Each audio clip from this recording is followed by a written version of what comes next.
美国自己在做的事情，为什么却不让他国去做？难道只许自己放火，不许他人点灯吗？ China, as its representatives have pointed out, does not directly provide weapons to Russia. Nevertheless, China has become the decisive enabler of Russia's war effort by being the most important supplier of Russia's war industrial machine.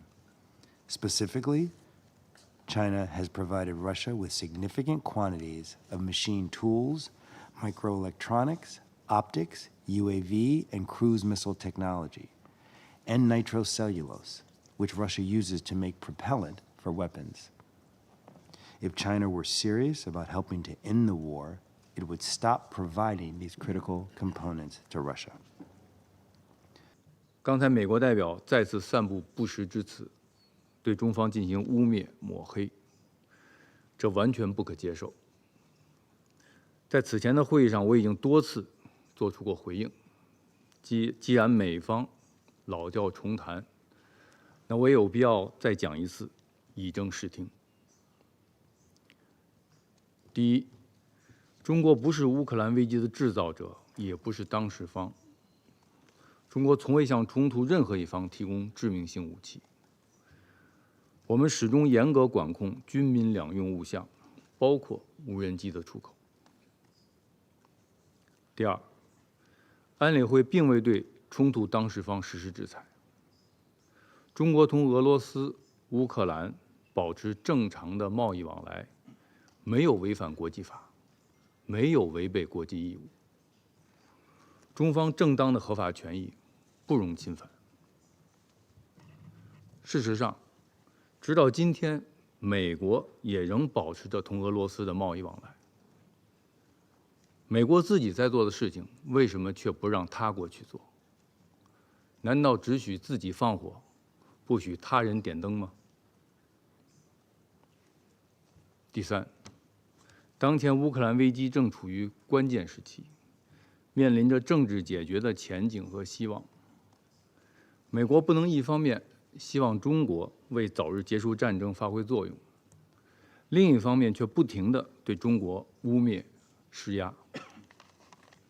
我们再次敦促美方停止无聊的指责游戏，停止甩锅推责，多为停火止战、劝和促谈发挥一些积极作用。Materials and components supplied by China are ending up in Russian weapons, which Russia is using to strike Ukraine, killing civilians and destroying infrastructure. If China is uncomfortable being mentioned in our remarks, it should stop enabling Russia to prolong the war. China has said many times that it wants peace.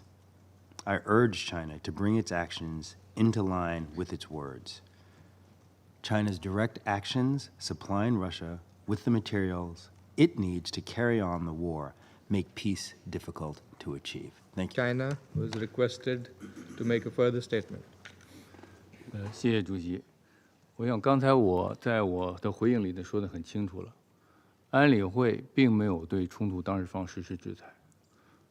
中国同俄罗斯同乌克兰保持正常的经贸往来，没有违反国际法，没有违背国际义务。美国也在同俄罗斯做贸易，为什么中国不可以？完全是正常的贸易。事实上，感到不舒服的不应该是中国，应该是美国。美国在这个安理会的大厅里，不停地对他国进行污蔑、抹黑、攻击、指责。他不觉得他自己的做法跟其他成员的做法完全不同吗？解决乌克兰危机需要的是团结协作，不是分裂对抗。